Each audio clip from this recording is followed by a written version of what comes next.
Alô?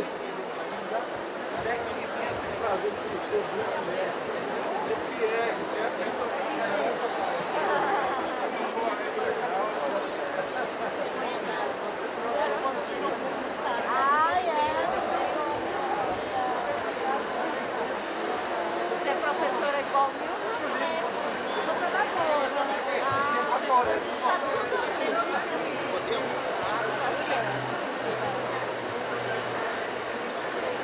Olá, boa tarde a todos, boa tarde a todas. Estamos aqui no Pavilhão de Portugal, seguindo a programação.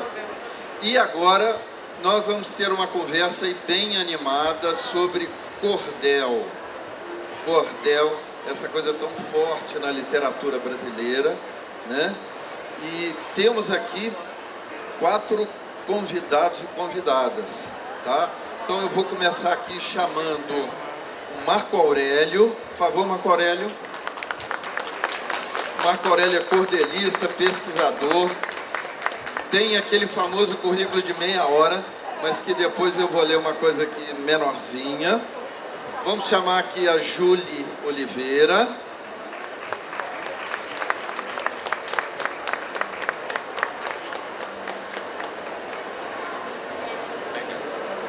A pesquisadora Mária Ananias.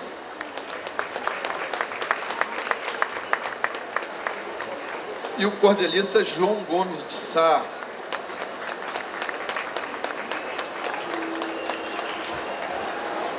Como a gente diria em Minas Gerais, que trem bom.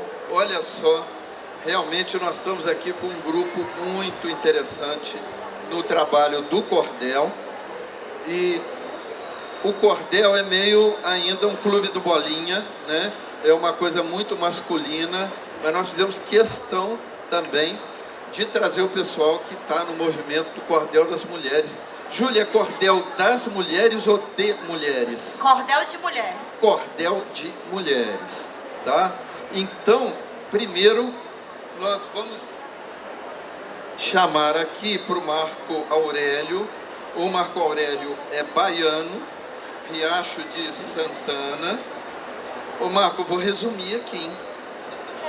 Eu vou resumir porque a coisa é grande. Marco Aurélio é um grande pesquisador de cordel, seguindo aí os passos dos professores aí, Raimundo Cantel e José Luitem, e ele faz um trabalho aí há muitos anos nessa área da pesquisa, mas ele também é cordelista, com muitos cordéis.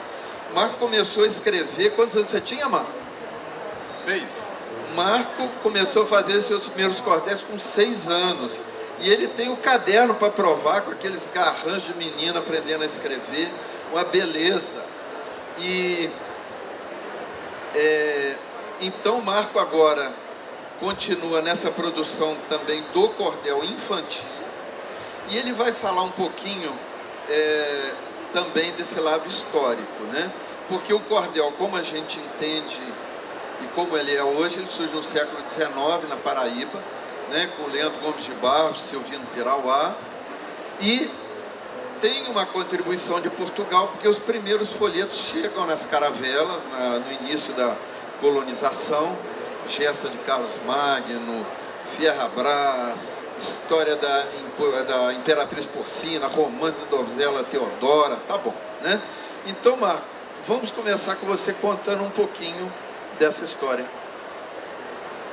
Boa tarde. Boa tarde, Zé, colegas de mesa, quer dizer, aqui tem 2 mesas, né? E honrado com a presença de vocês.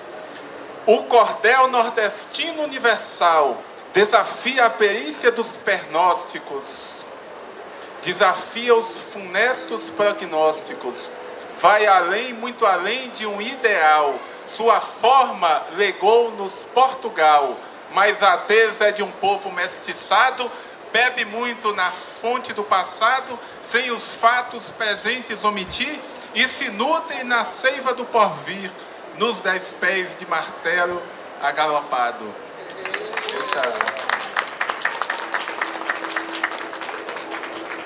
O cordel é uma riqueza, é um mar de histórias que, na verdade, representa a confluência, né, de muitos povos, de muitas mentalidades e de muitas épocas. Quando as pessoas dizem o cordel veio de Portugal, elas se enganam, porque o cordel não veio de Portugal, mas a sua base, sim, lógico. Mas aqui ele se enraiza, se arraiga e vai trazer uma coisa absolutamente nova, num certo sentido, mas ao mesmo tempo também universal. Vai tratar da gesta do boi, as histórias de bois invencíveis que vaqueiro nenhum conseguia pegar, as histórias do cangaço, que vão desde aquelas narrativas tragicômicas até o mítico, e também os grandes dramas ligados à seca e às injustiças sociais, como o nosso personagem, né, famoso por conta de Euclides da Cunha, que na verdade não lhe deu uma menção muito positiva, que é Antônio Conselheiro, por conta de Os Sertões, né? Conselheiro não é muito bem visto pelas lentes de Euclides da Cunha, um notável escritor, mas um homem ainda muito contaminado pelos preconceitos de sua época. E o cordel, ele vai retratar também estas personagens, tanto do drama do messianismo como do drama do cangaço. E Antônio Conselheiro, ele está diretamente ligado a Portugal por conta da crença no retorno de Dom Sebastião, o encoberto. E é onde Conselheiro vai encontrar-se com Fernando Pessoa. Essa talvez seja a mítica, né, e a mística do cordel, que eu e esse moço aqui do lado, José Santos, né, a gente vai falar desse livrinho aqui. Opa, de cabeça para baixo não vale. Não é baralho, né? Este livrinho aqui a gente colocou Camões e Leandro Gomes de Barros, né, que de alguma forma são os dois fundadores, são dois poetas fundadores, para estabelecer esse diálogo, nesse diálogo com o cordel da Leimar, com a história de Roberto do Diabo, da donzela Teodora, da imperatriz Porcina, da Formosa Magalona, que são os chamados livros do povo. Mas depois a gente vai voltar e falar um pouquinho mais disso. Eu só vou encerrar essa primeira parte, Zé, explicando. Aquilo que eu falei é um martelo agalopado, 10 versos de 10 sílabas poéticas. Este aqui que eu vou falar chama-se Galope à beira-mar. Tem 10 versos também, mas cada verso tem 11 sílabas poéticas e cada sílaba recai no segundo, no quinto, no oitavo e no 11º, né, na 11ª sílaba. E eu digo assim: cordel é o canto de cantos diversos, a voz de poeta que emana passados, presentes, porvires, vividos, sonhados, pecados, rubores, perdidos, dispersos. O grito fecundo de 1000 universos, a gesta bendita que é luz e sacrário, vontade e desejo de ser relicário, mergulho profundo no inconsciente, cavalo do tempo correndo silente nos campos sem cerca do imaginário. Ah, palmas! Muito bom, Marco Aurélio. Olha, você não já quer aproveitar e ler um trechinho do Aventuras do Cordel no Sertão de Portugal? Você é que manda, seu Zé. Pois é. Aí vai ganhando tempo para eu achar o currículo da Juliane, que é grande. Rapaz, o Google tá super lotado. O cordel faz uma ponte e visita Portugal. O oposto, né? Portugal é que nos visitou, que nos honrou com essa visita. Que muitos afirmam ser o seu seio original, onde reinou Gil Vicente, dramaturgo genial. Volta às terras lusitanas levando sua bandeira, ao cego Baltazar Dias, que da Ilha da Madeira viu com os olhos da alma a poesia verdadeira. Meu cordel na Lusitânia vai com alma e coração para ler mais uma vez o façanhoso roldão, o mesmo herói celebrado nas plagas do meu sertão. Só explicando que esse roldão é o Roland, da chanson de Roland, a canção de Rolando, né? Só que em Portugal e em Espanha ele é chamado Roldán, na Galícia também, Portugal Roldão, e nós, em consequência, também chamamos de Roldão. E daí Roldana, porque é um sujeito tão forte que dá-se o nome Roldana, aquele objeto, né, que serve para aliviar o peso, em honra de Roldão. E levar de Roldão quer dizer usar de força, né, para romper as barreiras também. Então, Roldão, presente no cordel, em Portugal e no Brasil. Que ótimo, Marco. Olha, está me dando nervoso ficar sentado aqui com cordel. Inclusive, quando a Júlia quisesse, ela pode também levantar. A Júlia Oliveira é cearense, né? E ela é um monte de coisa. Cordelista, editora, pedagoga, produtora cultural, reside em Fortaleza, tem 15 livros editados. E ela está num movimento muito importante que é o Cordel de Mulheres. E Júlia tem uma apresentação dela, que é muito melhor do que essa aqui, tosca, que eu estou fazendo, em versos, não é isso, Júlia? Por favor, então se apresente. Vou ficar um pouquinho em pé, né? Porque Claro. tava um tempão sentada. É bom que, como a gente diz no Ceará, estica as canelas um pouco, né? Estique a canela, então. Também sou tão pequenininha, né? É bom que alguém vê lá atrás. Então, isso é mania de cordelista, né? Se apresentar em versos, né, Marco? A gente, sem querer, já tá rimando. Então, eu gosto de dizer assim: meu nome é Júlia Oliveira, eu sou poeta e cordelista. Nasci pelas mãos da avó, Dona Maria Batista, e desde que aqui pisei, eu me vejo como artista. Sou filha de Assunção, mulher doce, paciente. Neta de Alice também, e honro cada semente, porque carrego comigo a força da minha gente. Eu nasci bem aperreada, mas não cogitei chorar. Eu sentia o que a vida tinha para me reservar, esse misto de emoções que pude experimentar. O aperreio primeiro me veio logo ao nascer. Eu não chorei, a minha avó, a parteira, ao perceber, não entendi o motivo e se punha a me bater. O que ela não sabia é que eu já via a vida, eu lá queria chorar, queria enfrentar a lida. Eu quis pisar nesse mundo com a minha cabeça erguida. A poesia eu herdei de um amigo de fé, companheiro de jornada, a quem aplaudo de pé. Sou filha do cordelista Rouxinol do Rinaré. Sigo sem me definir, há em mim múltiplas cores. Aprendo no dia a dia, já venci algumas dores. Sou brisa, sou furacão, isso eu afirmo, senhores. De luta e de alegria é feita a minha jornada. Lutando por equidade, sigo bem acompanhada. Nossos versos representam artilharia pesada. Eu sou do cordel de mulher, uma nova geração, que com verso e competência, rima, métrica e oração, conquistamos nosso espaço, seguimos em união. Eu escrevo para inspirar, para exaltar a mulher, para lembrar que nós podemos ser quem a gente quiser. Que a nossa força é imensa para o que der e vier. Acredito nas palavras, no poder da união. Carrego em mim a beleza e a força do sertão. Sou a mulher que escreve, que com a caneta se atreve a fazer a revolução. Que beleza, Júlia. Obrigada. Não, mas não sente não.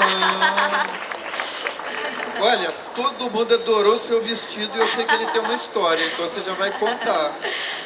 Pode ser já? Claro. Então, eu vou dar um spoiler, né, em primeira mão.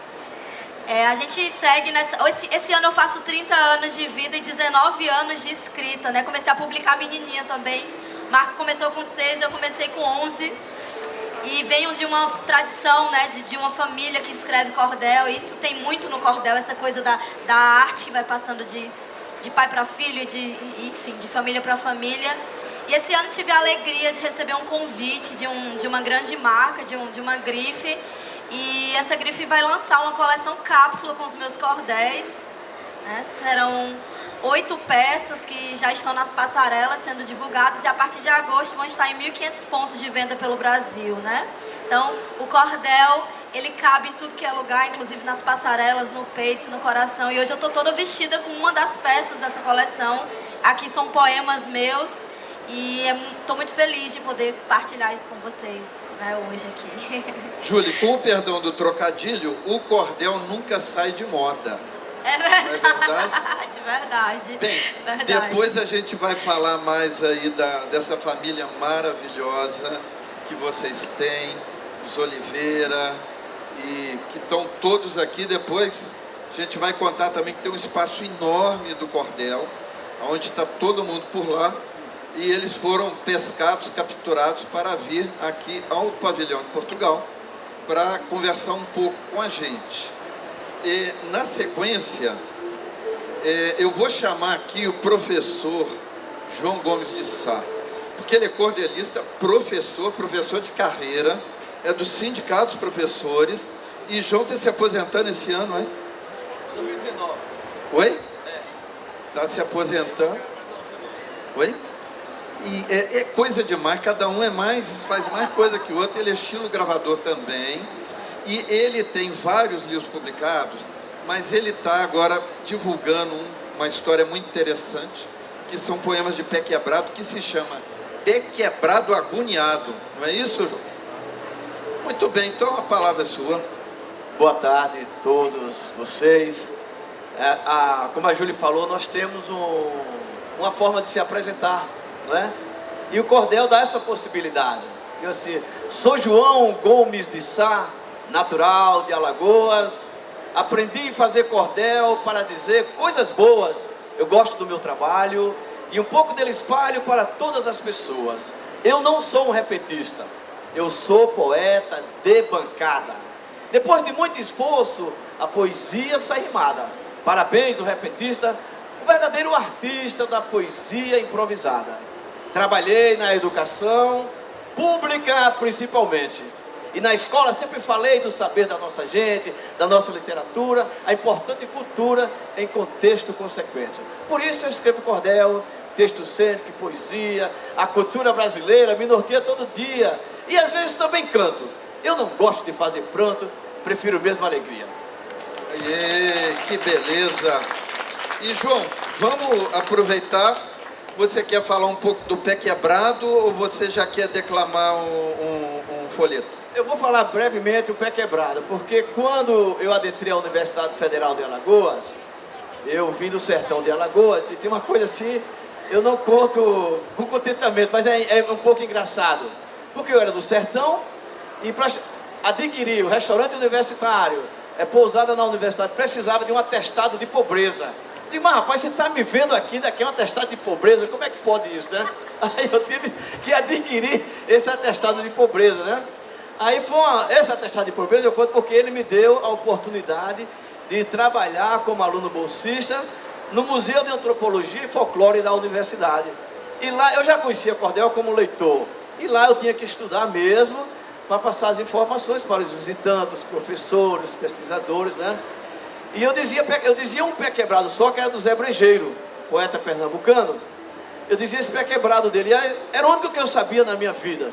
E as pessoas sempre achavam que eu sabia fazer pé quebrado, mas eu não sabia. Aí quando veio agora a pandemia, eu digo, eu vou pesquisar o pé quebrado, não é? Vou pesquisar esse pé quebrado, essa modalidade, vou me inteirar para falar com mais propriedade, não é? Então o pé quebrado, ele é uma modalidade, uma manifestação feita em 4 versos, uma quadra. Só que o último verso é o pé quebrado, ele não tem métrica, tá entendendo? Ele não tem métrica. O que é que acontece? Esse último verso da quadra é a deixa para você fazer o próximo verso. Então diga assim, eu avistei um raposo discursando num palanque, chegou um grupo de punk e disse tudo o que queria. Chega de demagogia, seu mentiroso do cão. Ninguém aguenta mais não seu discurso. Mas seu discurso é o pé quebrado. Então ele dá a deixa para você rimar na próxima estrofe. Então essa é a história do pé quebrado que eu fiz agora, José, nessa pandemia. E depois nós temos lá no stand de Cordel e Repente, se quer dar uma olhada lá, ver com mais interesse, né? Mas como eu falei, meu tempo todo foi na educação. E quando eu oportunizei o cordel, eu tive algumas dificuldades, porque isso na década de 80, imagine, no extremo sul da zona sul de São Paulo, você oportunizando a literatura de cordel. Mas quando a gente ama alguma coisa, a gente fala com mais propriedade, com mais fascinação. E eu consegui fazer bons trabalhos nessa linha da literatura de cordel. E eu vou dizer aqui, como você pediu, eu vou dizer um texto que eu costumo dizer que ele é um pouco visceral, não é? É um pouco dessa trajetória que a gente faz pelo mundo inteiro. Diga assim, quando o dia amanheceu, eu já era um homem feito. Abri a porta no jeito para avistar mais distante. Minha mãe, naquele instante, copiou meu pensamento. O meu filho criou asa, vai deixar nossa casa, seguindo a rota do vento. Ainda vi nos seus olhos a paisagem nordestina. Sua íris cristalina, sem muita graça, sorria, mas todo mundo sabia que chegara a despedida. Murmurei, chegou a hora, e gritei de dentro para fora: abre as portas, dona Vida! Olhei para a minha terra, rememorei meus folguedos, os amores em segredo na festa de apartação. A sublime brincadeira do passo pela mãe, e muito bem orientado de conselhos e de recado, eu deixei o meu sertão. Eu dei de garra do alfoge, carregado de esperança, o meu sonho de criança iluminou meu caminho. Separei flor de espinho na minha longa jornada, e quando encontrava a folia, era morte, melodia, numa viola afinada. Um pouco de tudo vi, do campo e até aqui na cidade, do plebeu à majestade, tudo era aprendizagem. E no percurso da viagem, o meu voz se enchia de muita superstição, provérbio, adivinhação, além de sabedoria. Dancei ciranda, dancei shot, baião, chachado, martelo agalopado, desafio, de repente, vi o vaqueiro contente nas festas de apartação. Li cordel, livro de feira, minha rima companheira nas noites de solidão. E tudo isso enchia mais o meu alforje de couro, o valioso tesouro que eu juntei na minha vida, o meu ponto de partida. Mas afora o desencanto, as paredes de manhã, cantadas na camarinha, meu aconchego acalanto. Eu divido o meu alforje como o sol divide a luz, como uma criança seduz com o seu riso inocente, como a rima no repente é livre da cantoria. Este alforje somos nós, o nosso canto, a nossa voz, o nosso pão de cada dia. Eu volto agora à minha casa, depois dessa caminhada. Eu percorri muita estrada por esse mundo infinito, mas a saudade era grito, um apoio recorrente. Fui aluno e professor, eu sou poeta, cantador das coisas da nossa gente. Aê, que beleza! Este é o cordel no Pavilhão de Portugal. Muito obrigado, João. Gostaram do João, gente? Pois é, mas tem mais. Tem mais. E agora eu quero apresentar a nossa querida Mária Ananias. Fizemos questão de, além dos escritores, ter também uma pesquisadora. Mária é uma pesquisadora muito séria. Ela é musicista, canta Elomar como ninguém, né? E também ela é formada em letras pela USP e pela Universidade de Poitiers, na França. E eu vou resumir, a pesquisa atual dela do mestrado é sobre a primeira, documentado, né? A primeira escritora do cordel paraibana, que é quem... Sim, não, mas você fala, deixa para você, entendeu? Que é quem... Tá certo. Chica Barrosa. Pois é, então continue, Maria. Então, boa tarde a todos. Fico muito feliz de estar aqui. Eu estou me sentindo um pouco penetra aqui no meio desses talentos de jeito nenhum. Incríveis. Mas estou muito feliz, muito honrada. Já estou aqui com um folheto da nossa maravilhosa poetisa, Júlia Oliveira. Daqui a pouquinho eu vou ler uns trechos também. E queria contar um pouquinho sobre essa deixa que o José deu pra gente, que é sobre Chica Barrosa. Na verdade, a gente tem que pensar, né? Vendo aqui essas declamações tão lindas, eu fiquei pensando o quanto tem de voz, né, no cordel. Ele chama, é mais forte, assim. Ele está no folheto, mas ele vai além. Ele está no livro, mas ele está no corpo, ele está no gesto, ele está no coração, né? Ele pulsa. Então é uma poesia muito viva e que na tradição ela tem muita relação com a cantoria, né? que foi o que nosso querido João Gomes já trouxe desde o começo, né? Ele disse que ele é um poeta de bancada, né? Não é um poeta repentista. Então, em diálogo com esses outros poetas também, que são aqueles que cantam versos improvisados, né? Então, pensando nessa vertente, né, do improviso, a gente também tem grandes mulheres que fazem parte dessa tradição. E essa mulher que eu me dedico atualmente na minha pesquisa é a Chica Barrosa, que é uma violeira repentista do século XIX e que fez os seus versos através unicamente da sua voz, né? Ela cantava. E depois dela também vieram outras repentistas. Como eu não tenho um verso assim como eles para declamar, vou pedir assim a licença para essas cantadeiras. Eu gosto dessa palavra, das cantadeiras.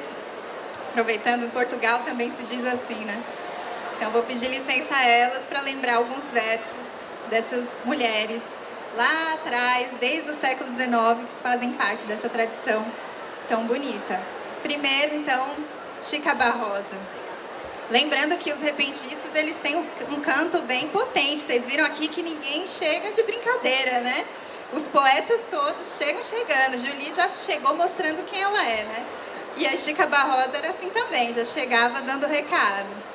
Então ela diz assim: a Barrosa, quando canta, faz a terra estremecer, faz o céu se abalar, faz o planeta descer.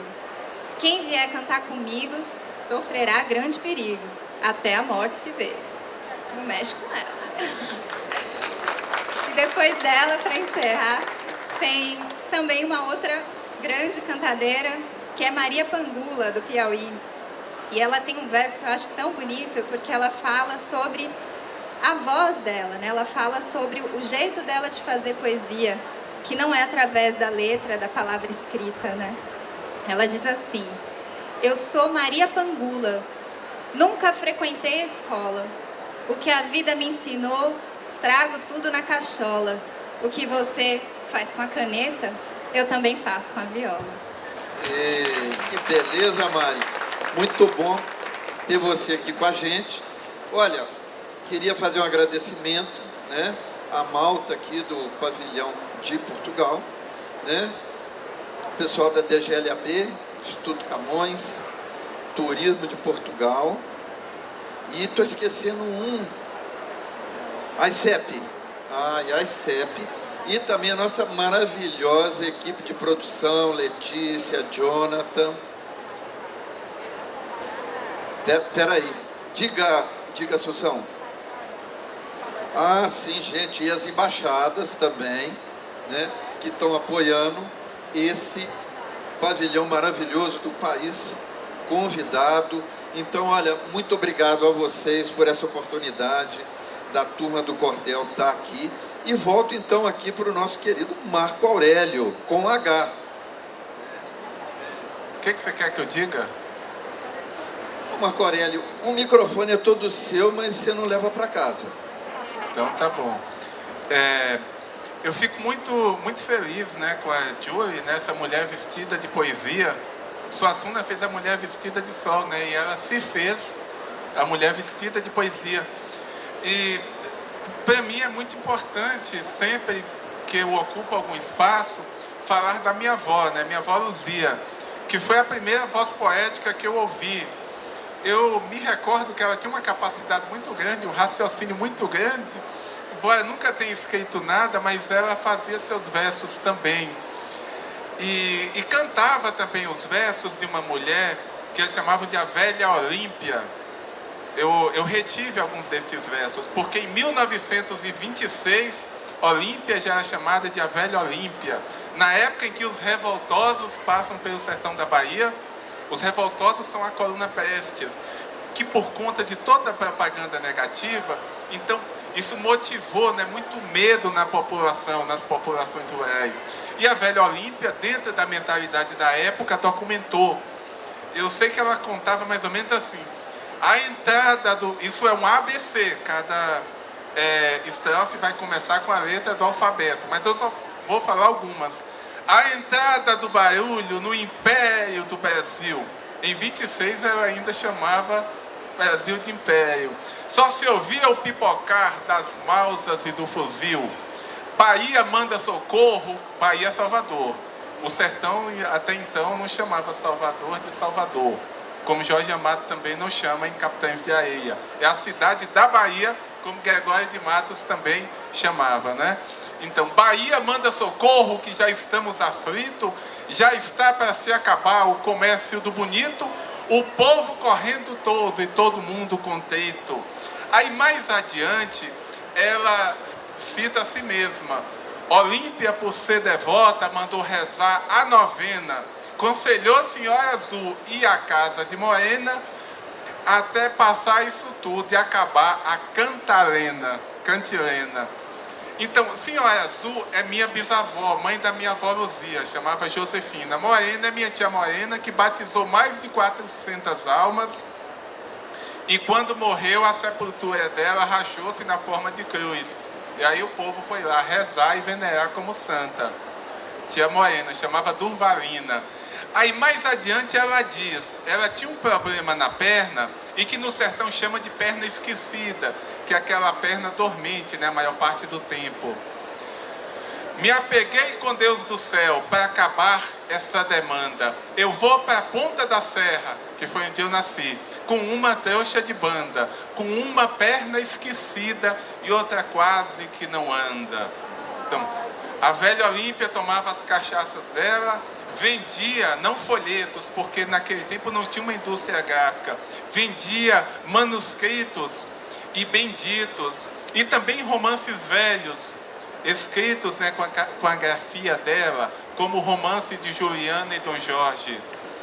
E falar de Juliana e Dom Jorge, que é um velho romance português, espanhol, um velho romance ibérico, eu estou aqui em mãos, Zé, com um palmeirinho de Inglaterra, que é José Santos.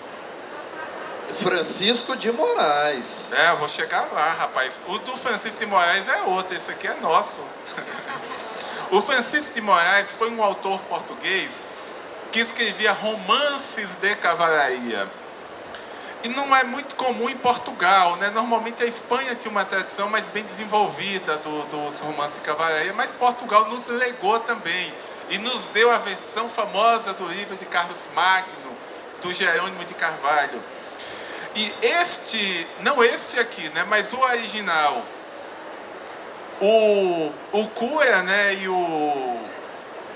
o Boticário, no romance Dom Quixote de Cervantes, eles pegam todos os romances de cavalaria que tinham tornado Dom Quixote doido e começam a jogar no fogo. E quando iam jogar o Palmeirinho de Inglaterra, não, esse aí é muito bom. O Amadis de Gaula, não, também não. E o Tirhan Leblanc, também, não, opa, esses três se salvam. Então, se Cervantes não deixou que se perdesse, nós também não vamos deixar. E o José, juntamente com o Jô, numa visita a Portugal, tiveram... Jô Oliveira, que é o nosso mestre, né, nosso ilustrador. Tiveram a ideia de verter para o cordel, e aí o Zé me delegou, né, de fazer uma leitura para fazer, digamos assim, o início desse cordel, o arcabouço desse cordel, que depois ele ia rechear. Só que ele me trouxe uma versão incompleta, uma versão de um crítico em que ele contava uma parte e reproduzia o restante no português da época.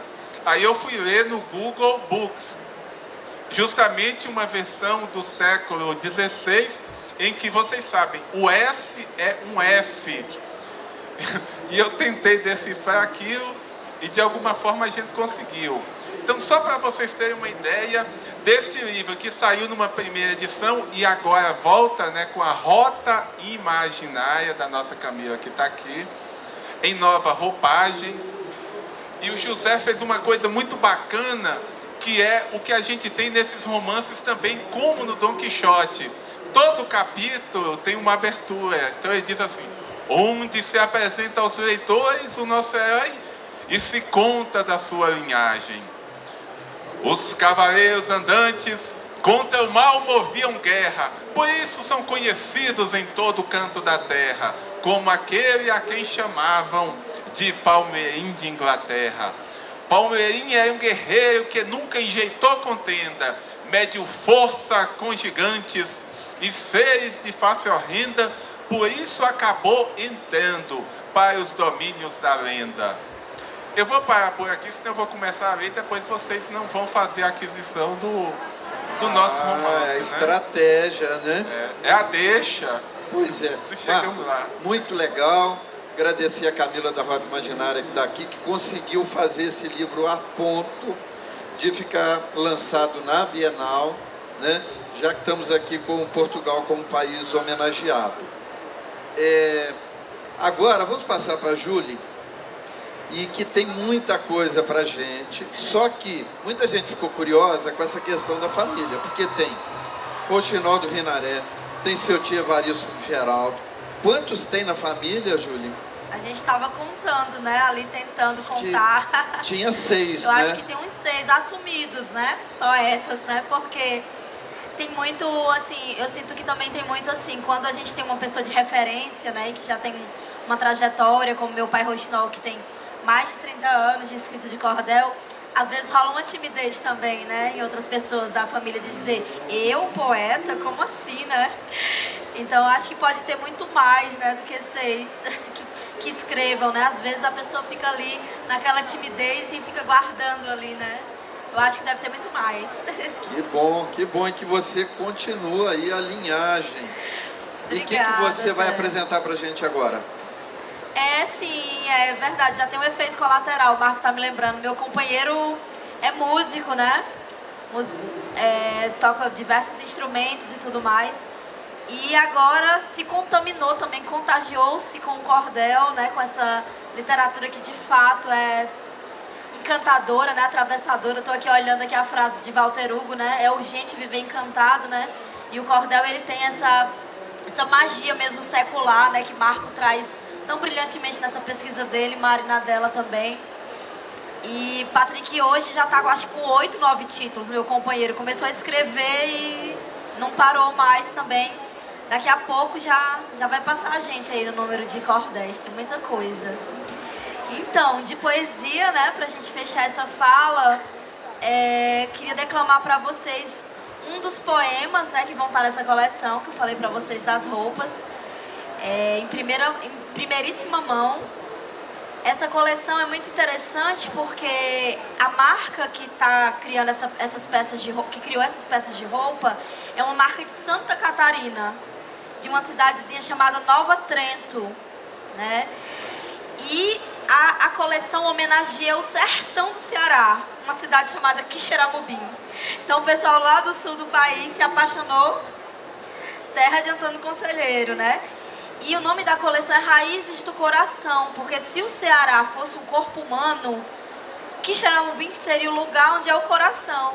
E aí Quixeramobim é conhecido como coração do Ceará. E aí a coleção vai remontar diversos elementos culturais de Quixeramobim. E dentro dessa coleção existe uma coleção cápsula, que é a coleção Nosso Cordel, né, onde eu trago essa representatividade do sertão. E aí eles fizeram uma coisa, assim, perigosíssima, né? Eles me deram liberdade para criar qualquer coisa. É muito perigoso. É perigoso fazer isso com um artista, né? Aí eu pensei, poxa, o sertão, né? Se ele fosse uma pessoa, ele seria mulher. Porque o sertão é forte, é múltiplo, né? Ele nutre, né? Ele, quando ele é bem tratado, né? Quando cai chuva, ele é só beleza, né? Mas ele também fica castigado, né, se não tiver. Então, eu brinquei com isso e também brinquei com a coisa da alquimia, né, de pensar o sertão como essa coisa alquímica, né, com vários elementos. E aí a coleção gira em torno disso, né, os poemas giram em torno disso, e eu vou trazer para vocês agora um poema que chama Mulher, Sertão, Éter, né, brincando com essa coisa etérea, né, com essa matéria invisível, mas que a gente de alguma forma sente no universo aí há tanto tempo, né. E eu digo assim: eu sou Maria Bonita numa peleja arretada, sou a força do sertão, sou magia revelada. Eu sou cósmica essência no universo a bailar. Sou etérea, sou mulher, água, fogo, terra e ar. Com leveza e esperança, danço no ar e no chão. Sei voar, plano no céu, admiro o meu sertão. Eu estou no Juazeiro, na Carnaúba imponente. Sou sertão, eu sou mulher, sou bravura, sou potente. Raízes no coração pulsam desde o nascer, e desde o começo estão na cadência do viver. São vidas pulsando em mim, raízes do coração. Todo sertão é mulher, toda mulher é sertão. Que maravilha! Então, olha, vamos continuar com a palavra das mulheres. Vamos passar aqui para a Maria Ananias. Que você vai ler alguma coisa para a gente, é isso? Sim, vou continuar aqui com a Júlia. Ó, agora, como a gente está com a invasão de som muito grande do outro stand, vou pedir para subir uns decibéis aí. Você não quer falar, apresentar? Não, agora é Mari. Você, Mari. Não, porque eu tomei a liberdade de pegar os versos aqui dessa poeta maravilhosa. Ela lançou aqui na Bienal, foi isso, né? A história de Pandora em nova simbologia. Tá lá no stand de cordel também. Vamos lá. Começando também com as musas, hein? Peço às musas ancestrais que aos gregos de outrora davam luz e inspiração para me inspirarem agora, enquanto versejo aqui a história de Pandora. Conforme a mitologia, no Olimpo era guardado o dito fogo dos deuses, que era um fogo sagrado, e por ser tão valioso, esse fogo foi roubado. Quem possuísse esse fogo seria conhecedor dos mais profundos mistérios e seria entendedor, assim, de todas as coisas, sem sentir nenhum temor. E aí a história continua, né? Que beleza! E agora, o nosso poeta, o nosso professor... João, queria dizer que tem duas secretarias de educação te assistindo. Secretaria de Educação de Santos, com o Grupo Santos à Luz da Leitura, que, aliás, vai fazer uma contação de história muito bacana na sequência, e também a Secretaria de Educação de Conceição do Mato Dentro, em Minas. Muito obrigado pela presença de vocês todas. Então, professor, é com você. Eu não posso... Eu não tenho, como é que se diz, uma coisa mais aprofundada na pesquisa da literatura de cordel, né? O meu trabalho foi sempre feito na sala de aula. Então foram 38 anos na sala de aula. Então eu me aposentei agora no finalzinho de 2019, né? Mas sempre que aparecia algum momento, alguma provocação, entre aspas, eu oportunizava a literatura de cordel. E eu vou lembrar do caso aqui de 1986, quando eu estava trabalhando nessa cidade, lá no extremo sul da zona sul de São Paulo, Parelheiros. Eu conversava com os alunos e comentava com ele as diferenças sociais, né? Por que tem essa diferença toda na sociedade? E começamos a discutir de uma forma naquele nível dele mesmo. E um aluno falou para mim assim: professor João, você precisa saber que aqui no meu bairro é a maior fartura, não é? E eu pensava, porque lá tinha assim, muitas chácaras, muitas hortaliças. Eu digo, eu sei que vocês têm muita coisa aqui em abundância, está muito bem. Eles, não, professor, porque aqui farta tudo. Farta feijão, farta o dinheiro da condução, farta o dinheiro do aluguel. E aí, se eu fosse um repetista, né, eu respondia na hora. Aí, como eu não sou um repetista, essa provocação, entre aspas, ficou comigo, né? Eu digo, eu vou responder algum dia essa provocação. E eu respondi depois dos 15 dias. Olha, gente, parece que a coisa não mudou muito não, viu? É o seguinte, hoje quando eu acordei, deu vontade de cantar, senti saudade de mim e comecei logo a sonhar. Eu sonhei com coisa boa, mas nesse governo à toa, nada vou realizar. E para esquecer o tédio, decidi ironizar, fazer graça nessa vida para poder continuar. Bebi água na torneira, pois na minha geladeira nada tinha para tomar. E se você quer ver fartura, mas fartura de montão, passe lá na minha casa para ver a situação. Lá farta açúcar a granel, dinheiro do aluguel e dinheiro da condução. Uma vez até me disse o meu amigo Cirineu: aqui farta educação, nobre camarada meu. Nessa terra farta tudo, trabalho, brio, estudo, e só no farta é fariseu.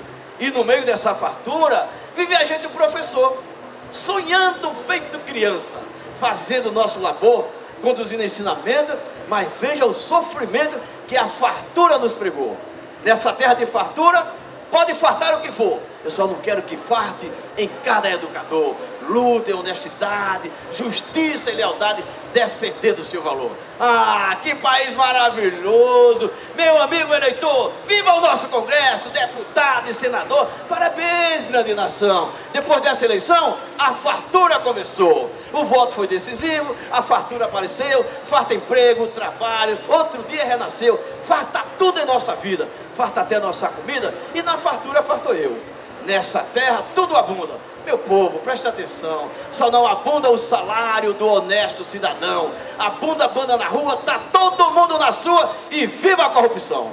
Então essa foi a provocação que depois eu tive que responder para o meu aluno, né?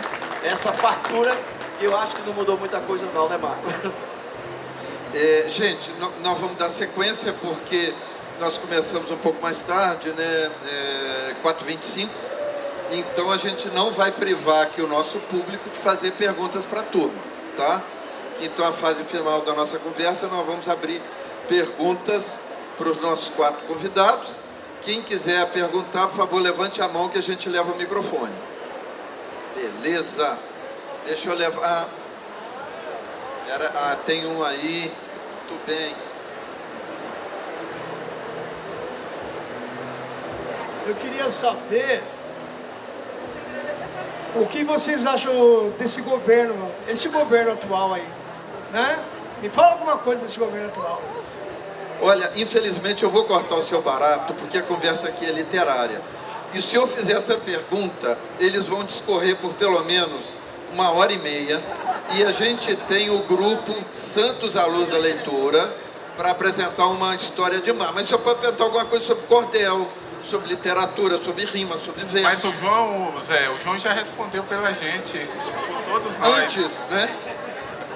Oh, o senhor. A opinião só dele, só ele, só a opinião só. De quê? João, responde o que Por você favor, já respondeu. Só a pergunta. Só para ele não ficar triste aí. Só Olha, essa. eu vou dizer em forma de um texto, tá certo? E talvez consiga preencher a sua ansiedade. Eu digo assim, às vezes eu fico pensando que as coisas vão melhorar. Eu chego até a pensar no futuro sossegado, na justiça e liberdade, e vindo por todo lado o direito de igualdade. Eu tenho esse sonho porque sonhar não paga imposto. Ainda tenho esse gosto para poder continuar nessa vida trabalhando, aprendendo e ensinando. Eu só não posso me calar. É por isso que eu escrevo e canto a minha poesia, para aquele que todo dia subestima o professor. E se hoje ele é letrado, aprendeu lá no passado com o nobre educador.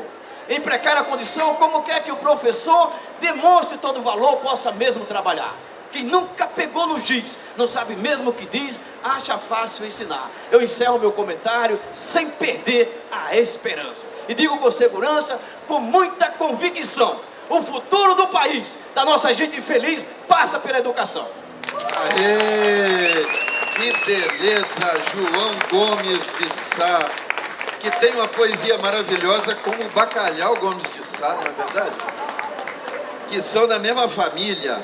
Você que queria fazer uma pergunta? Pois não. Ao microfone. Meu nome é Pierre. Eu acho que eu sou o primeiro assessor de cordelista na Paraíba, né? Na Silvinha França, Marco Aurélio é testemunha, que eu enchi muitos sacos de cordelistas para fazer, né, vídeos dando lançamentos em si. Eu queria a opinião de vocês. Com o reconhecimento do cordel pelo IFAM, houve um impulso, um incentivo, porque a minha percepção é que muitos poetas livres estão se transformando em cordelistas a partir do exemplo de João Pessoa, Paraíba. Eu queria ter essa percepção de vocês em outros estados, já que é uma representatividade de São Paulo, né, Ceará. Tá, quem for responder primeiro, só contextualiza para quem não sabe, quem é de Portugal, o que foi o cordel ser transformado em patrimônio material, não é isso? Ah, perfeito. Em 2018, depois de uma luta que vinha de de muitos anos, o cordel foi reconhecido como Patrimônio Histórico e Artístico Nacional pelo IPHAN, que é o Instituto do Patrimônio Histórico e Artístico. E houve assim um entusiasmo muito grande, porque as pessoas imaginavam que isso ia levar o cordel a um patamar muito alto. Só que o contexto político, não vamos entrar aqui muito a fundo, mas vamos dizer que o Brasil entrou num túnel escuro e não saiu ainda. Então isso acabou provocando, de certa forma, que aquele entusiasmo se arrefecesse. Mas tem outra coisa, tem um efeito colateral disso, Pierre, que o fato de o cordel ser reconhecido como tal motivou que muita gente que não sabia absolutamente nada de cordel, não tinha qualquer ligação, se autodenominasse cordelista, começasse a lançar folhetos de péssima qualidade, porque isso podia ser abraçado por tais projetos. Mas vamos citar algo positivo. Mesmo sem recursos, o IPHAN de São Paulo, juntamente com os coletivos de São Paulo, possibilitou que as pessoas de São Paulo que escrevem, que divulgam cordel, estivessem aqui no espaço. E que, alguns anos atrás, também participassem da Flip. Eu acho que ainda a gente está naquela encruzilhada, porque o reconhecimento, ele é uma faca de dois gumes. Ao mesmo tempo, ele pode trazer uma nova luz para esse mundo do cordel, como ele pode lançar também o cordel na escuridão. Então, cabe a gente, de alguma forma, não querer levar a lanterna, porque a gente não é salvador da pátria coisa nenhuma. Mas, por meio de nosso trabalho, mostrar que o cordel é coisa séria e que nós estamos aqui defendendo algo em que acreditamos e que nós vamos lutar sempre. A institucionalidade o apoia ou não, para que o cordel siga e que ele seja reconhecido sempre, sempre, sempre, mas pelo valor que ele tem. E a gente tem que levar uma coisa em consideração também. O cordel, ele não se tornou patrimônio nacional, ele sempre foi um patrimônio nacional. Ele só foi muito tardiamente reconhecido como tal. Ótimo, Marco.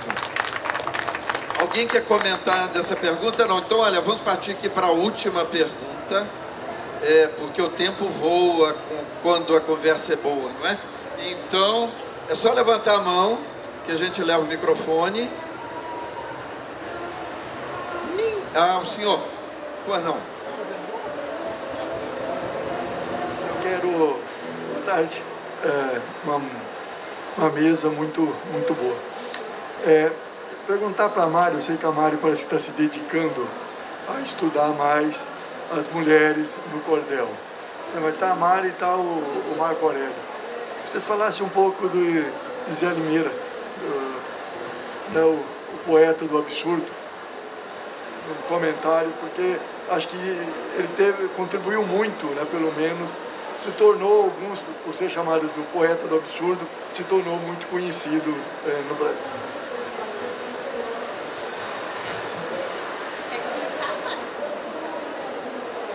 Bom, eu acho que o Marco vai poder trazer bem mais informações sobre isso, mas Zé Limeira se tornou uma lenda quase, né, o que se diz. Para quem não conhece, Zé Limeira é um grande repentista paraibano, né, que foi consagrado a partir de uma obra que se chama Zé Limeira, o Poeta do Absurdo, de Orlando Tejo. É muito interessante porque ele é um cantador repentista negro, paraibano, que tinha como marca o que se chama de disparate. A ideia do absurdo é essa. No meio do verso, no meio do improviso, ele ia para um caminho totalmente inusitado e isso era engraçado e às vezes desconcertante, e essa se tornou a marca dele, por isso a ideia do absurdo, né? Que dialoga com o surrealismo, enfim, vai ter muitas releituras de Zé Limeira, e a fama dele vai continuar com versos reais e outros atribuídos, enfim.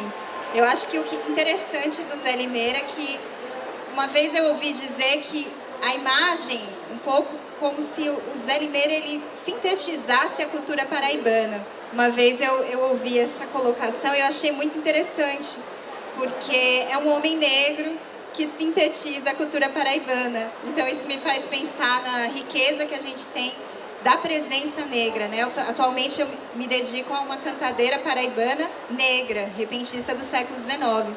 E o povo negro sempre esteve presente na cantoria, no cordel. Inclusive, a gente tem a história de grandes repentistas que conseguiram alforria para si mesmo ou para outras pessoas, para a mãe, enfim. Como Inácio da Catingueira, Fabião das Queimadas. A gente tem as histórias dos cantadores negros e o quanto na cantoria isso significou também a liberdade, né? Você conseguir um ofício para ganhar dinheiro e também cantar e ter a sua liberdade. Então, Zé Limeira está um pouco para mim nesse universo, mas Marco pode continuar aí essa conversa. Ah, mas você foi tão brilhante. Eu só vou fazer um complemento. Acho que há 2 anos o Emicida lançou uma campanha em que ele dizia, essa campanha baseava-se supostamente em 2 versos de Belchior. E aí vocês vão entender aonde eu estou tentando chegar. Belchior é um gênio, mas esses versos não são de Belchior. Zé Limeira, ele escreveu uma cestilha, né, que cunhou uma cestilha, cantou uma cestilha, não se sabe bem, mas Orlando Tejo registrou. Quando eu fui lá no Recife, cantei no Pronto Socorro, ganhei 600 mil réis, comprei 600 cachorros. Ano passado eu morri, mas esse ano eu não morro. Então, viva Zé Limeira e deixe a Zé Limeira o que é dele. É isso aí, viva Zé Limeira, viva o cordel. Queria agradecer muito a vocês 4 aqui pela participação. Obrigado. E dizer que vocês estarão no espaço do cordel aqui na Bienal, que fica na rua Entre a E e G, ali perto do Jabuti. Entre a E e a G, tem dezenas de livros deles, inclusive também o Palmeirinho de Inglaterra, não é, Camila? Tá todo mundo lá. Então, gente, olha, muito obrigado. Agora a programação continua com a contação de histórias sobre o mar, em cima do livro O Mar e a Barriga da Baleia, com a equipe do Santos à Luz da Leitura da Secretaria Municipal de Educação. Então, palmas para eles, que eles merecem, gente. Valeu, muito obrigado.